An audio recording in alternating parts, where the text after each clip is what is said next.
Good morning, everyone. Hey, we made the sun come out. Let's all rise and sing together and welcome people as they enter the space. Gather the Spirit.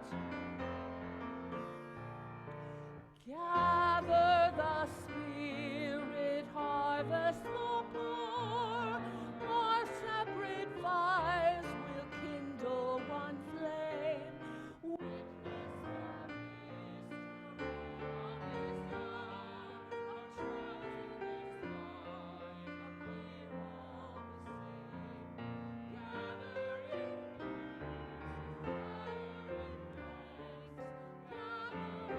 and passion's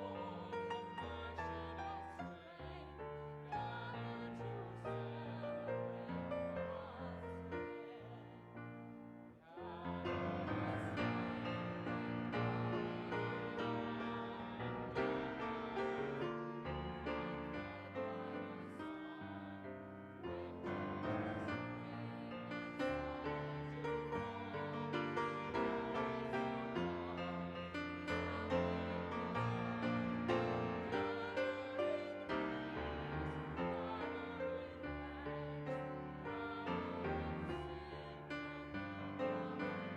Gather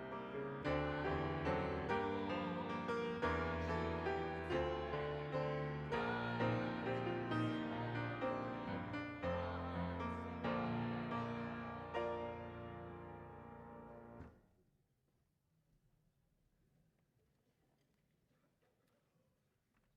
Good morning. Good morning, good morning, and Happy New Year. Whether you are with us online or here in person, welcome. Whether you have tuned in on Zoom, arrived in a car, on a bus, a van, a bicycle, or in a rowboat, we are glad you made it here to be with us. I'm Roger Jones, one of the ministers serving this congregation. Our preacher today is my co-minister, the Reverend Lucy Bunch, who is back and better. We are really happy that she is well and preaching to us today. And her sermon title is Considering Generational Trauma. The mission of our congregation is this: we come together to deepen our lives and be a force for healing in the world. If you'd like to follow what's happening today with an order of service, a printed copy is on the back table by the doors, or if you're on Zoom, you can click the link in the chat. Our weekly calendar of activities is called the Blue Sheet, and it is also on the back table and also online. You can find it through the link to our website. In addition to the news you'll find there, a last-minute invitation. If you have put off signing up for the UU Women's Spirituality Retreat on the weekend of February 3 to 5, you are in luck. There's one spot available, and please contact Reverend Lucy if you're interested. Our weekly message comes out by email every Friday, and you can find it on our website. It has news and announcements of events and invitations to volunteer opportunities, and a minister's note every week. If you're new to UUSS, we're glad you're here, and we hope you will fill out a newcomer's card either at the welcome table after the service or through the link on the website. And after the service, if you're on Zoom, we have about 12 minutes of conversation for those who are at home, usually in smaller breakout rooms, and here on campus. We hope the weather stays lovely. But inside, you can check out the connections table in the Welcome Hall. You can enjoy coffee, tea, and conversation on the patio. There are a number of things going on, so let me list them. The racial justice team will hold a forum after the service in this room about our land acknowledgement, and there will be some tables in here for you to enjoy soup while participating in that. That's right, this is a Soup Sunday, prepared and served this week by participants in our UUSS community garden on our campus.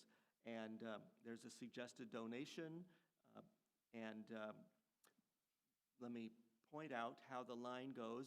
When you depart after the service, you take a left, and then you go behind the wall through the back hallway, and you come out this way, and you'll see on the board while you're waiting there in line a list of the menu for today of what soups are available. And today is the second Sunday, and that's the day of our newcomers orientation and tour of the campus. So it lasts about an hour. Childcare will continue if that's helpful to you in room 11. And if you're staying for the orientation, it will start as soon as we can gather. So we hope you will not be shy about lining up first for soup. And we hope that others will understand that you're coming to the orientation. And there are 2 tables reserved on that end of the welcome hall where we will start our conversation before we take the tour.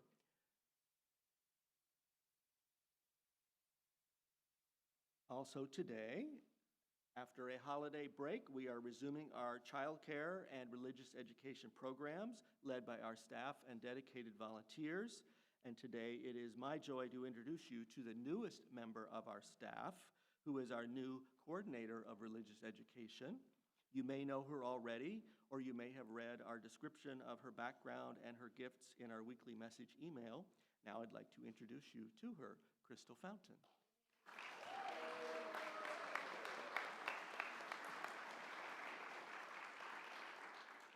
Thank you so much. I may have met you before. You may have met my children. And I'm so pleased and grateful to be able to serve the congregation in this new way. There's already relevant, authentic, and interesting things going on, and I hope that we can continue those and continue to enhance the relevance and the authenticity and the connection between you and the program as time goes on. So I'm inviting you to get connected because they're already connected to you. You may think, I don't have a small kid, I don't have a youth in my family, but you're part of the church family. So come get connected. Keep your heart open to it. Thank you.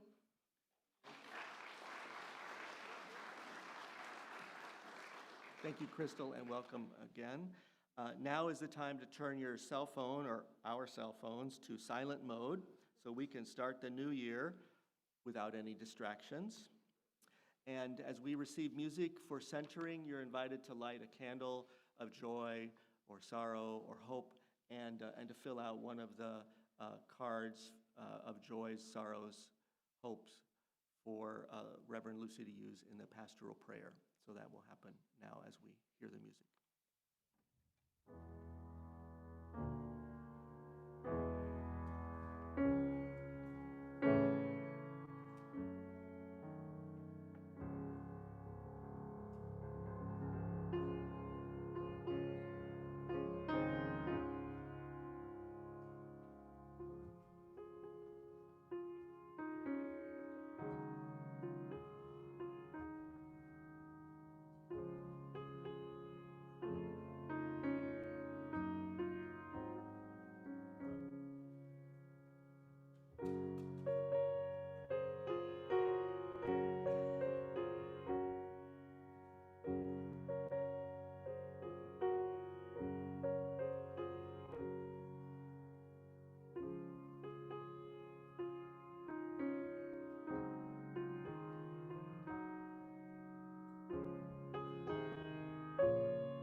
Good morning. I'm Ginny Johnson. I'm your worship associate this morning.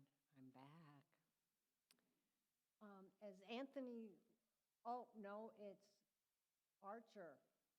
Archer is helping to light our flame today. And I'm going to read the words in normal print, and if you will join me, please, in the words in bold print. We kindle this flame, the symbol of our shared search for understanding. In times of celebration, may its brightness reflect our gratitude. In times of heartbreak or confusion, let its warmth renew our connection and bring us healing. In times of urgency, may its fire bring us courage and commitment. In times of change or crisis, let its light illuminate the ways forward into life. In all times, let us remind us of our mission. We come together to deepen our lives and be a force for healing in the world.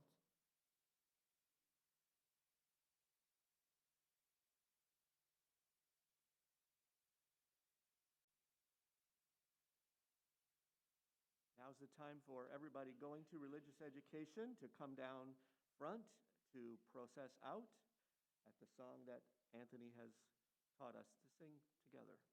So come on down.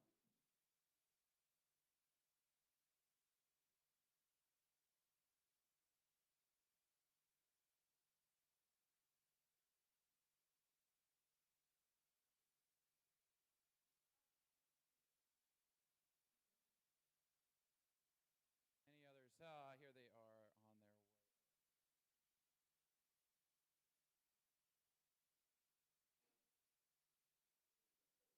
Excellent.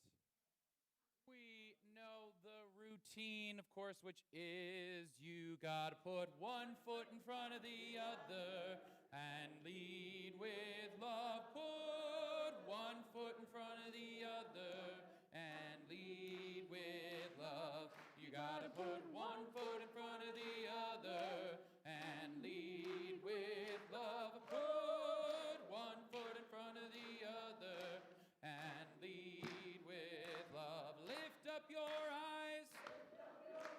Don't you despair. Look up ahead. The path is there. You gotta put one foot in front of the other and lead with love. Put one foot in front of the other and lead with love.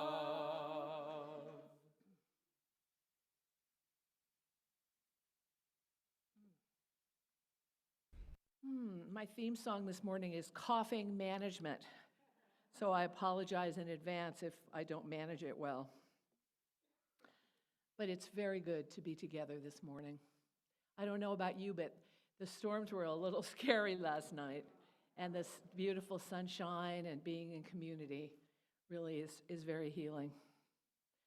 So let's be present together this morning in gratitude for our lives and for all that makes our lives rich and good.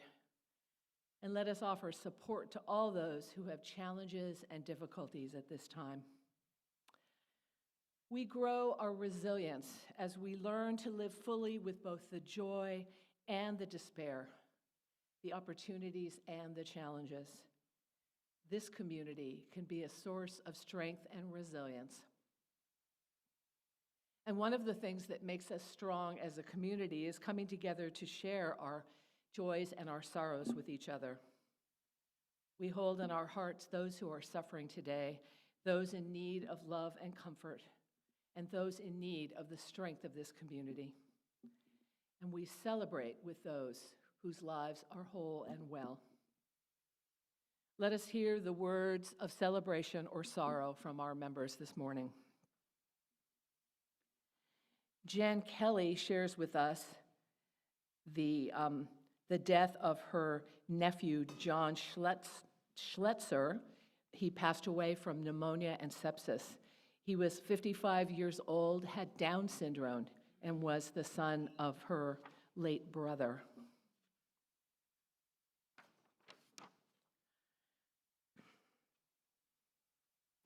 We extend our condolences to members Dan and Frances Myers on the sudden death of Dan's brother Rick in St. Louis on New Year's Day. He was 57 years old. We also extend our condolences and love to our member Diane Dotteridge and her family on the unexpected loss of grandson Michael, who was 32 years old and died several days before Christmas. Michael was an attorney in Indianapolis. Our member Max Susha is at Mercy San Juan Hospital with COVID and pneumonia. His partner Karen asked for our prayers. A newcomer to our congregation, but one who felt great affinity for our community, passed away Friday night after a brain aneurysm burst. Travis Silcock was a retired educator, a committed horse owner, a loving daughter, sister, wife, and friend. Her passing gave life to 3 individuals who received her kidneys and her liver, and perhaps others as well. May her spirit rest and be free. We send our love and support to her mother, Betty, who's here and part of our community. And Betty left a little note on the table. She says, "PD, I'll love you forever. You have made my life rich, and you've given so much to the world. Love forever, Mom." And Travis's friends, Ellen and Dick, are sharing their sadness at the passing of their longtime friend, Travis Silcock, an exceptional woman who will be missed. We have many joys and sorrows to be shared today. Ralph's joy is returning to the congregation after more than 20 years. Ginny Johnson, right there, "I'm back after knee surgery." Aubrey is sharing with us their sorrow around mental illness, hand surgery, and justice by lawyers to settle financial issues. Karen is sharing her sorrow that they lost their giant redwood tree in last night's storm. But no one was hurt, only fences. Patty B is her joy of celebrating her daughter's 51st birthday. Susan says that they were able to salvage a family gathering after having to evacuate from the Aptos area. Fletcher wants us to know that he is happy to be at church, and we're happy that he's at church. Archer, of chalice lighting fame, wants us to know that he loves his grandma and grandpa. Celia and Marion are sharing a sorrow that an RV friend died yesterday, suddenly from a new cancer and ongoing Alzheimer's. Ruth, one among us, is sharing an appreciation 15 years after the passing of her mother. I respect and appreciate her all the more. One among us is sharing joy and hope at the continued improvement of Buffalo Bills football player Damar Hamlin. He appreciated the prayers from across the country. Diana is sharing a sorrow, thinking of my sister's grandfather currently in the ICU in China. Bridget shares with us that after church, she's going to play with her hamster. And I'd like to join. If anybody else wants to join, let me know. Meg is sharing a joy, the gratitude for the abundance of donations from UUSS in support of our new Afghan families. Annette is asking for continued prayers for her brother-in-law, Kevin, who passed the 1-year mark after a cancer diagnosis, but who still is bravely fighting every day. Elaine is remembering Fran and Jack Kennedy, members of UUSS, who both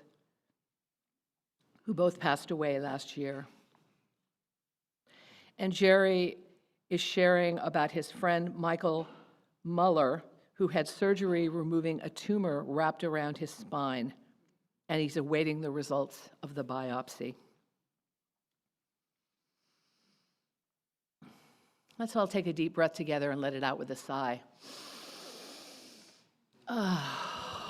One one more with a bigger sigh. Oh. Will you join me in prayer? Holy Spirit, here in this community, we know that joys and sorrows are all a part of life. Help us to keep our hearts open with love and connection to all those who need our support. Help us to draw strength from this gathered community as we face our own sorrows and challenges. Spirit of love, help us to hold on to our faith in the worth and goodness of all beings. Help us to hold on to our faith that love will triumph over hate. Ground us in your power so that we can be beacons of love and compassion in our hurting world. Spirit of life, help us to remember that we are held in the great web of all life. Help us to know that we are with the air and the water and the light and the plants and the oceans, all beings together, sustaining and enriching each other and our beautiful planet. Help us to be stewards of this web. May we carry the strength and compassion and love of this community in our hearts throughout the week to sustain us, to encourage us, and to enrich us. Amen. In the quiet and silence that follows, may we find peace and connection to ourselves and to those we love and to this greater web of life that sustains us. Let us have a moment of silence for the prayers in our own hearts.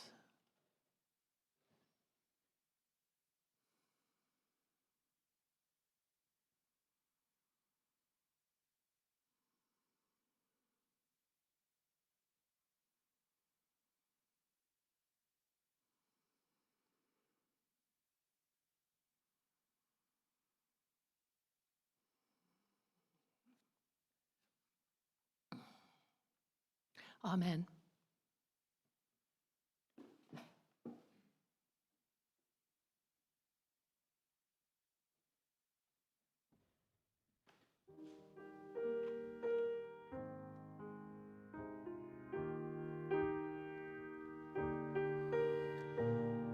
Drawn into union in the hearts and minds of one another, let us sing and remember that we are not our own. You may remain seated.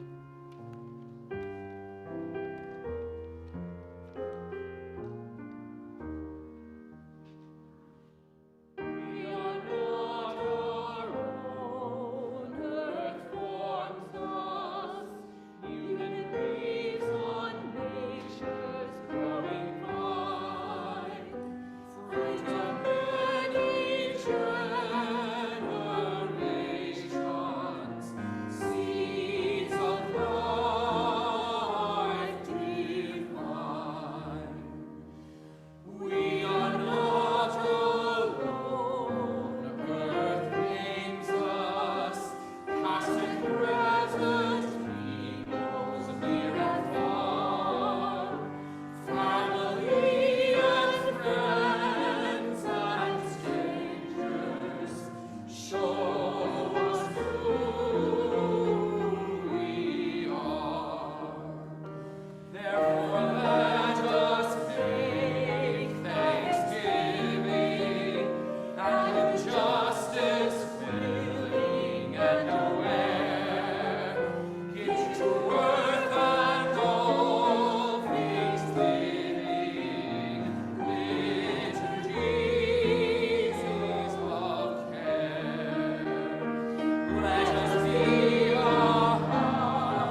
Good morning.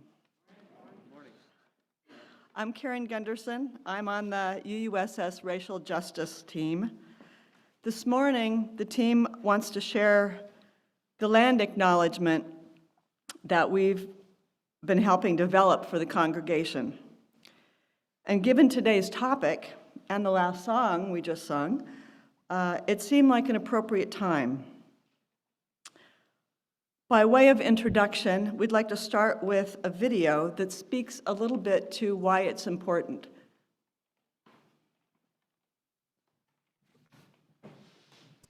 Before I begin this morning, I'd like to recognize the Algonquin Nation, on whose traditional territory we are gathering. We acknowledge them as the past, present, and future caretakers of this land.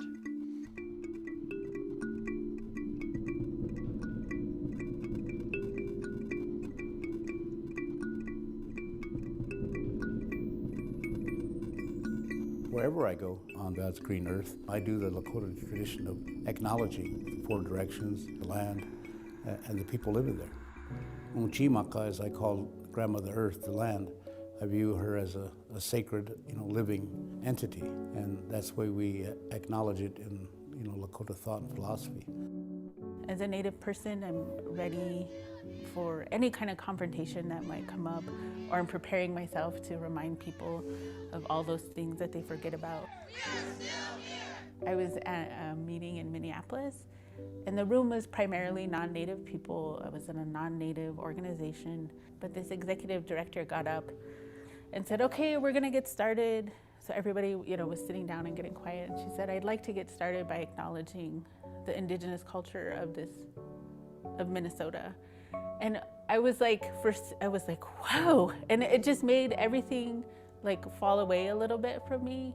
My guard went down, I was more relaxed. Because by saying that, that means she understands something that is just you can't talk about, right? It just relaxed me as a minority, as a woman, and as a Native person. It just pulled away this layer that's always there, It was super cool. We're at a time where non-Native cultures are understanding the traditions of Indigenous peoples for probably the first time in our histories. So when I go to New Zealand, the protocol is to acknowledge each other's ancestors and your mountains and your rivers. And that's such a beautiful tradition. When people are in that space and say, we acknowledge who you are, this land, where your people come from, they're saying we acknowledge a relationship, but we're also creating that relationship. This is a good thing. The important thing would be that folks would then sit with that. What does it mean that our settlement is occupying this space? And what responsibility do I have considering that legacy to these contemporary things, right? And how do I stop distancing myself from that? Ideally, that would be, for me, the impact that this has. If you start acknowledging that the land that you're standing on and the space that you are in belong to people that are still here, make so much more room for understanding of all these other issues. It's one of those little things that if it could just tip a little bit, all the dominoes that could fall from it, I think are important. Now I'm imagining it and wanting to live in that, the thing that I'm imagining, yeah, that's actually really beautiful. It's just being a genuine human being, to acknowledge each other's histories, the good and the bad.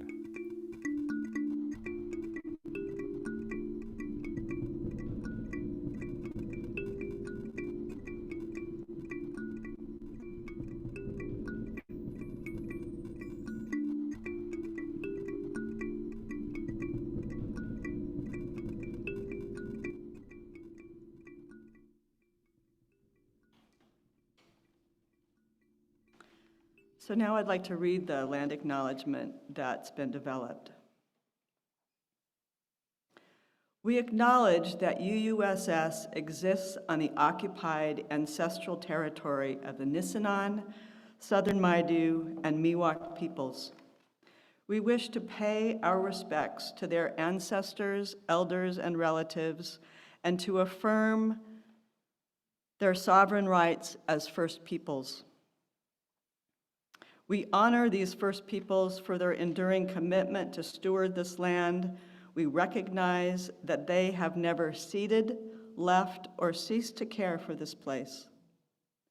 We recognize the painful history, including oppression, displacement, and genocide, upon which the state of California was created, and how policies, systems, and structures continue to oppress and erase Indigenous peoples.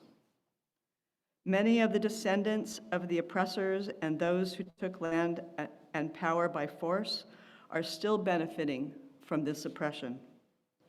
As we seek to develop beloved community, let this acknowledgement be a first step towards respect for and relationship with Indigenous people and Indigenous people's history, lives, and voices. We see this land acknowledgement as an ongoing work in progress. We're not trying to make it perfect before we use it.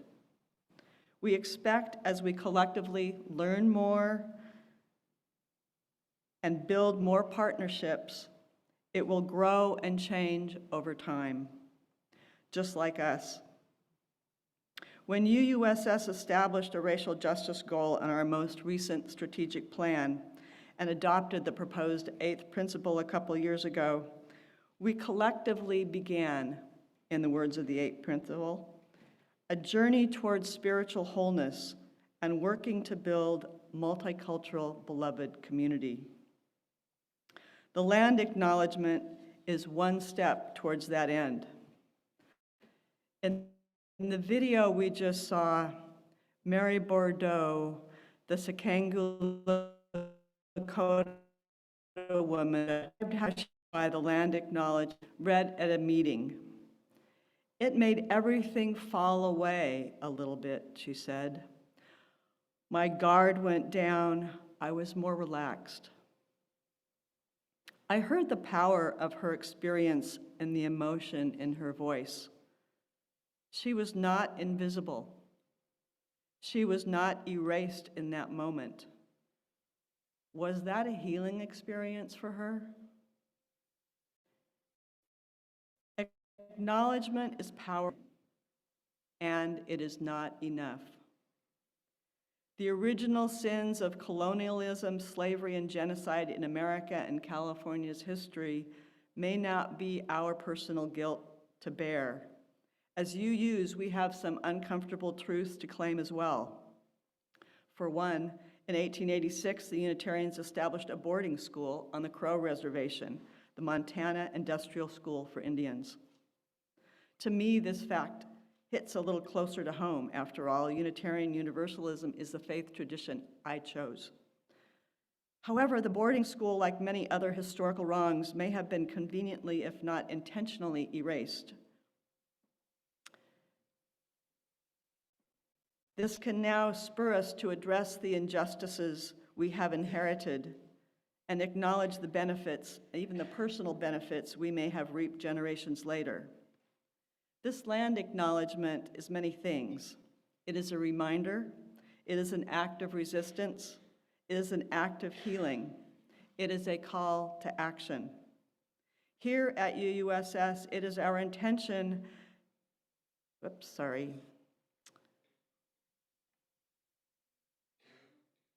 we are not doing this to check the box on a political correctness checklist.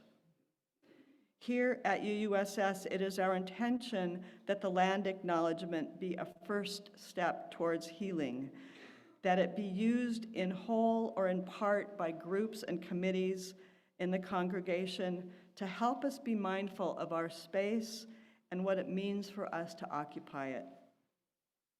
Our hope is that we will also collectively take action to build healthy relationships with the land and the local Native American communities.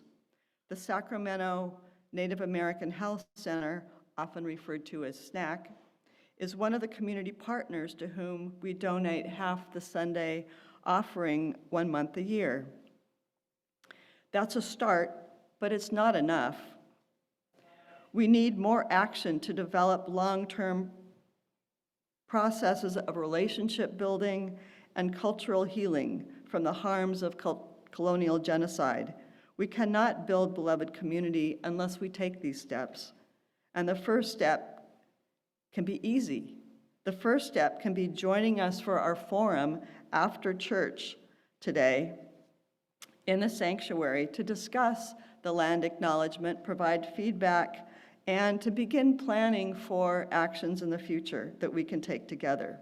So grab some soup and come on in and join us. Now, Irina will offer a gift of music called Weaving from Scenes of Dineta, composed in 2020 by Connor Chi, a Navajo pianist and composer.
We have two readings to share with you this morning.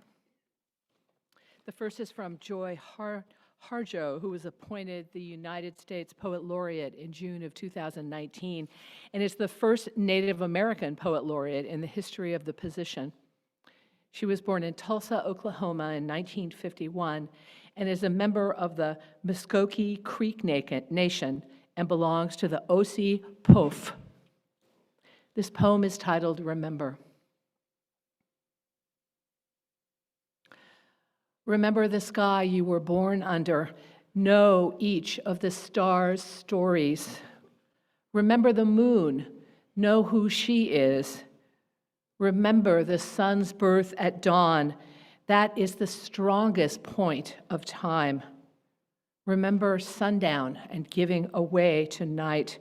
Remember your birth, how your mother struggled to give you form and breath. You are evidence of her life, and her mother's and hers. Remember your father. He is your life also. Remember the earth whose skin you are, red earth, black earth, yellow earth, white earth, brown earth. We are earth. Remember the plants, trees, animal life, who all have their tribes, their families, their histories too. Talk to them. Listen to them. They are alive poems. Remember the wind. Remember her voice. She knows the origin of the universe. Remember you are all people and all people are you. Remember you are this universe and this universe is you. Remember all is in motion, is growing, is you. Remember language comes from this. Remember the dance language is, that life is. Remember.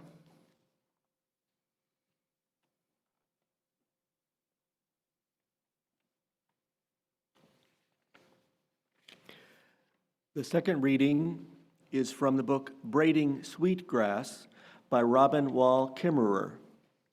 Dr. Kimmerer is a mother, scientist, decorated professor, and enrolled member of the Citizen Potawatomi Nation. She lives in Syracuse, New York, and is a distinguished teaching professor of environmental biology at the State University of New York. And she's the founder and director of the Center for Native Peoples and the Environment. In this section of the book, Professor Kimmerer's students are on a week-long field excursion with her. They are digging spruce roots to use as binding for the materials of the roofs of their huts. And the word humus means soil, which is in this reading. She writes, "Before long, all the chatter ceases and a mossy hush befalls us. This is just there is just the shh of the wind in the spruce and a calling winter wren. Time goes by, way longer than the 50-minute classes they're used to. Still, no one speaks. I'm waiting for it, hoping. There is a certain energy in the air, a hum. And then I hear it, someone singing, low and contented. I feel a smile spread across my face and breathe a sigh of relief. It happens every time. In the Apache language, the root word for land is the same as the word for mind. Gathering roots holds up a mirror between the map in the earth and the map in our minds. This is what happens, I think, in the silence and singing and with hands in the earth. At a certain angle of that mirror, routes converge, and we find our way back home. Recent research has shown that the smell of humus exerts a physiological effect on humans. Breathing in the scent of Mother Earth stimulates the release of the hormone oxytocin, which is the same chemical that promotes bonding between mother and child, bonding between lovers. held in loving arms, no wonder we sing in response.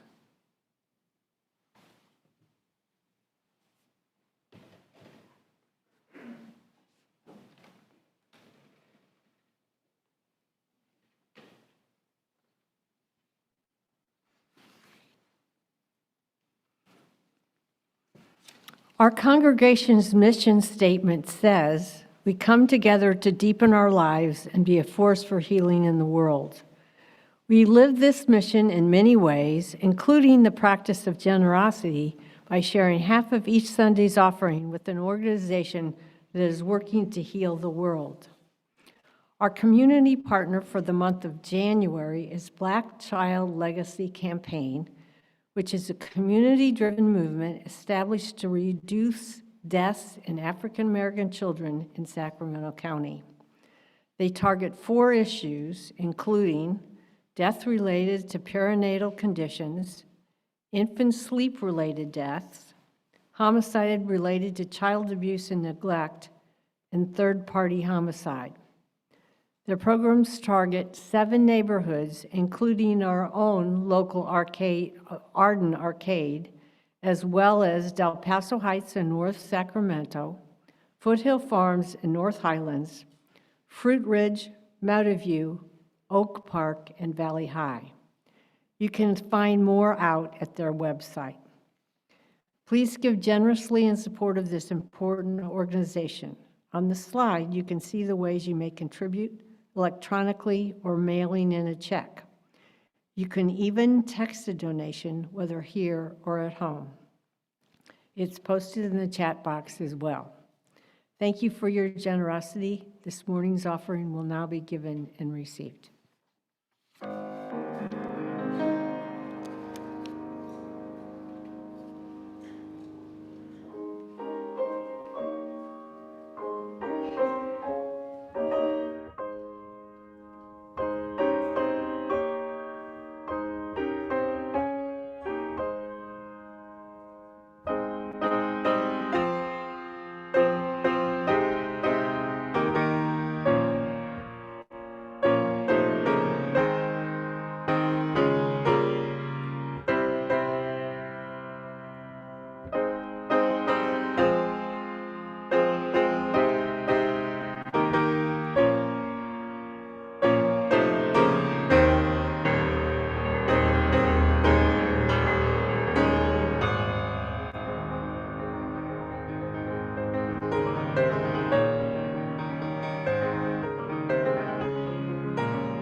Aren't we blessed?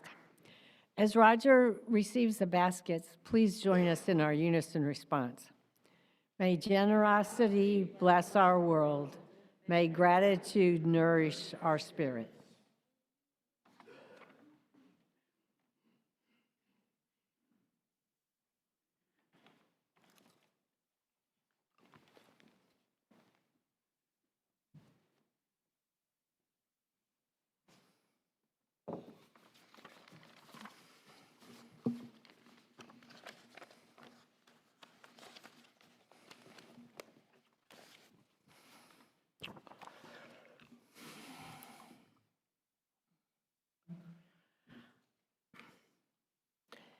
There seems to be an awful lot of talk about trauma these days, and rightly so. Each of us has some experience with trauma in our lives, no matter how big or how small. It's part of being human. As much as we love and care for each other, we also hurt each other, cause each other pain. After talking with our racial justice team and listening to the video and reflecting on the experience of Native Americans in our country, I've been considering trauma on a larger scale. Communal trauma, generational trauma. We're experiencing those right now in our world. There is no better example of communal and generational trauma than the experience of Native Americans. The trauma that their communities experienced at the hands of white oppressors was profound and continues to be. The US government tried to eliminate them, take their land, wipe out their culture, with the implicit approval and often enthusiastic participation from the white citizens. It's really a miracle that they survived at all. I never heard any of the history of California's treatment of natives when I was growing up. In fact, I had this idea that California was a purer state because we had never participated in slavery. But now we know. Native Americans have struggled for more than a century to hold on to their heritage, their spiritual practices, their way of life. Some have struggled to climb back out from the trauma, surviving poverty, drug addiction, alcoholism, a second curse after the first. This is what traumatized people do to cope. You see this all over our country now, drug addiction and overdose deaths from people of all races who are medicating themselves from unprocessed trauma. Child abuse, spousal abuse, gun violence, political strife, all of these things can be traced back to unprocessed trauma.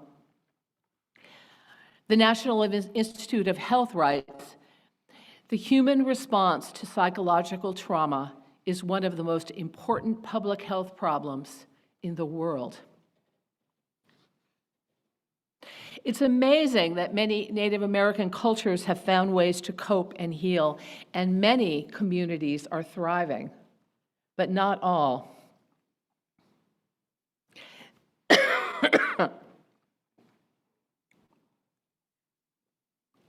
In processing our own trauma, Indigenous communities have a lot to teach us, and I want to reflect on that this morning. We all need to learn how to process trauma, how to metabolize our trauma, both as individuals and communities. But before I go into the details, let's step back and consider trauma itself. Reverend Dr. Elizabeth Stevens is a UU minister who wrote her doctoral dissertation on trauma-informed ministry. She says what many experts say, that trauma is a physiological response to a terrible event. It's not a cognitive response. We can't think our way out of it. Trauma lives in our bodies.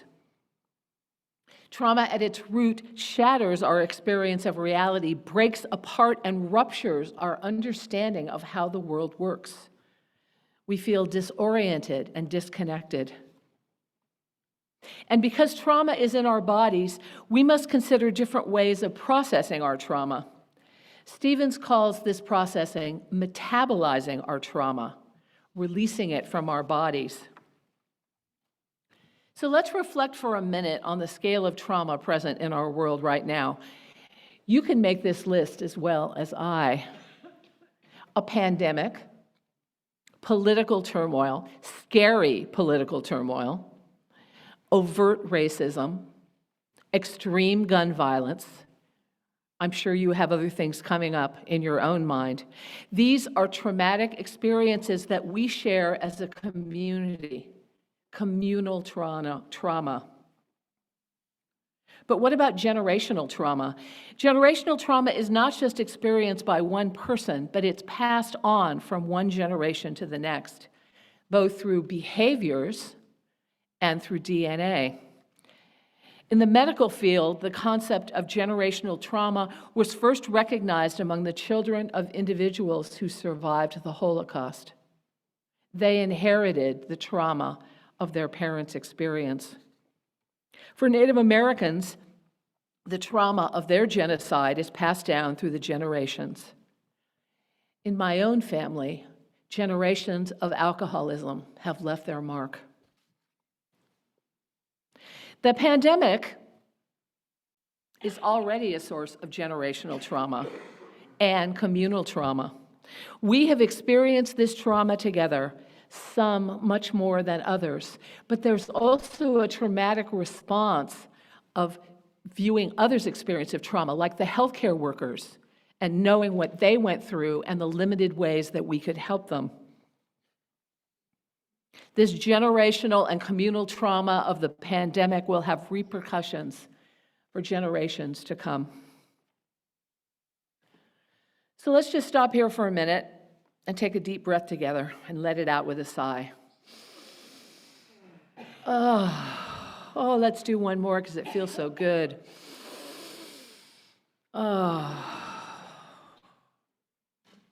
Just listening to this litany and this description of trauma can have effect on our bodies, and breathing out with a sigh helps us release the tension.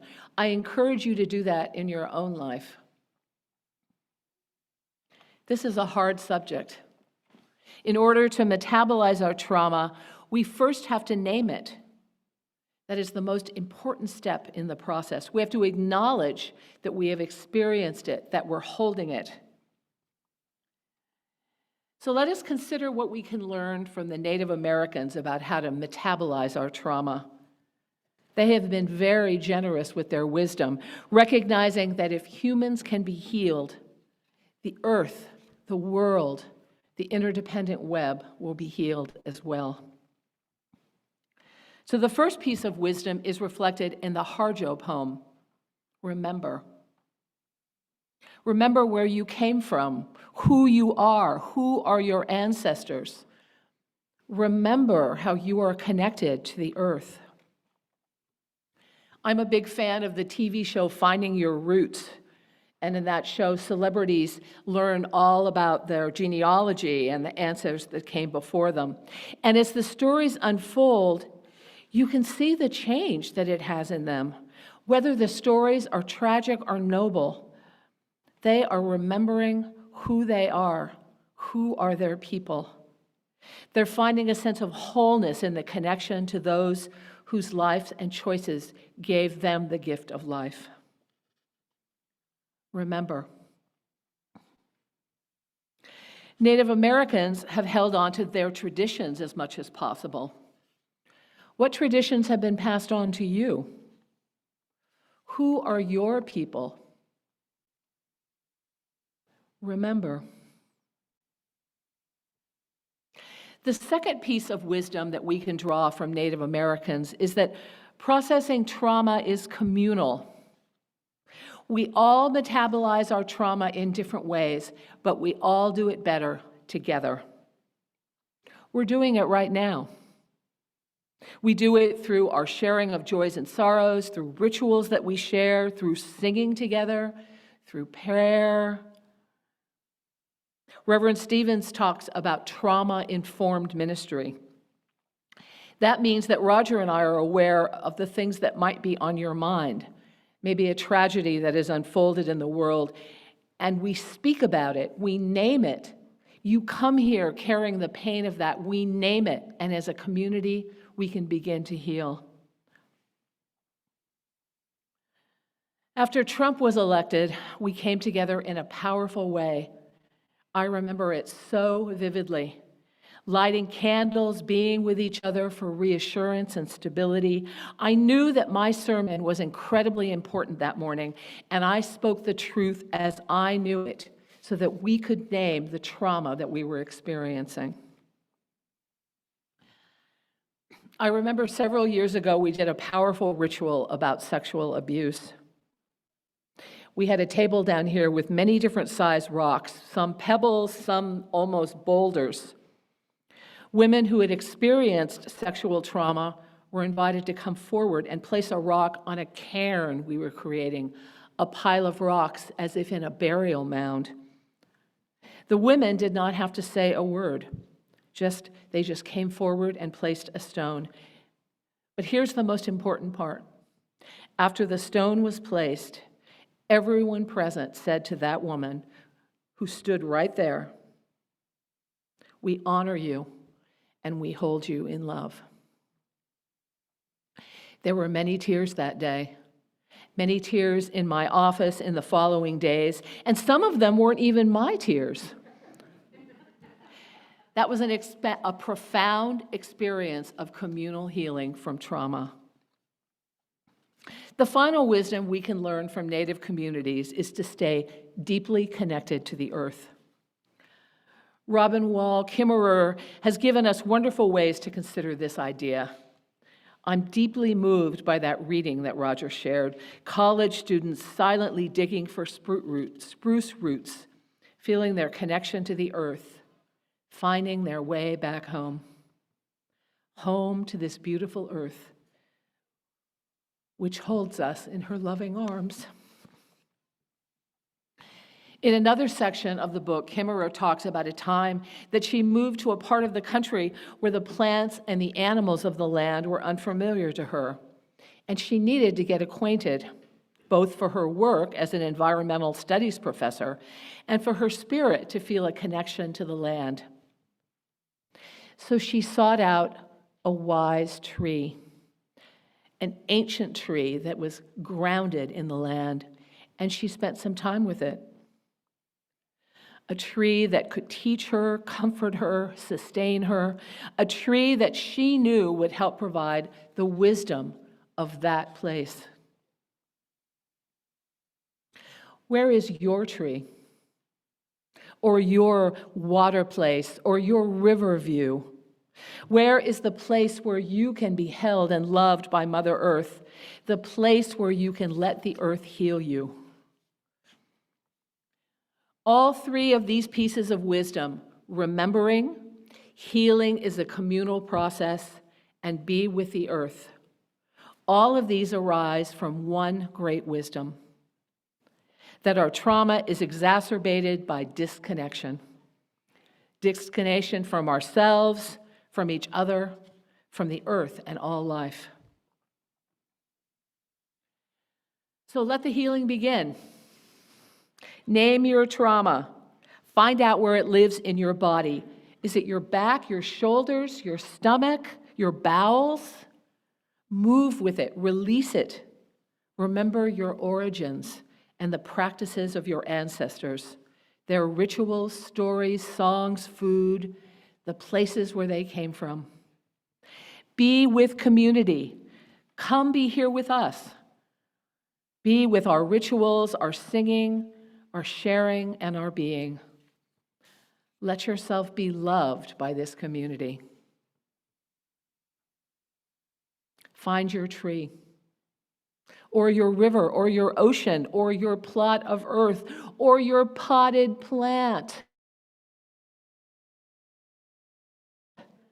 Wrap your arms around it and breathe in its scent. Ask for its support and advice. Let yourself love and be loved by this beautiful earth. We can't take back what happened to the native peoples of the land, but we can honor them, their land, their spiritual values. We can learn from them. not undo the trauma we have experienced and will continue to experience individuals and communities, but we can heal together, a community, as individuals, together, gifts of our beautiful earth. May it be so.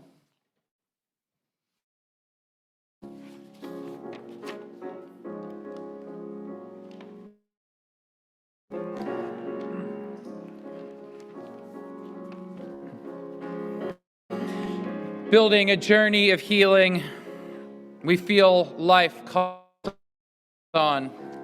Join singing. Here in reverence now we gather for the we have known, with a plan another, that we journey on. Joy and sorrow make us wise, kin to all that lives and dies. Life goes on, love calls us on. Words to those before us, waken here to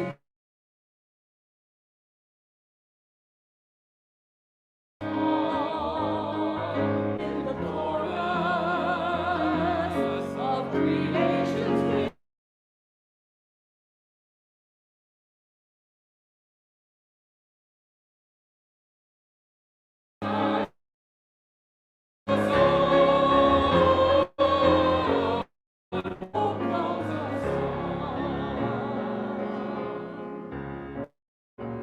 Loyal guides in love and duty, lead us with a trusting guide. Let your beauty shows us pride. Honor is their earthly prize. By their work we realize.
As we extinguish our chalice, we say we the flame, but we carry the light, love, and commitment of the days to come.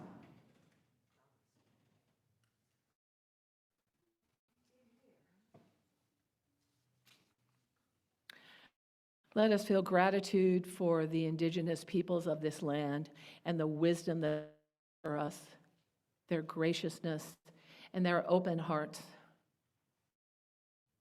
Let us remember the power of community, and let us find our way back to connection and love with our beautiful earth. Deep, deep breath of the richness of our earth, and let yourself. Blessed be.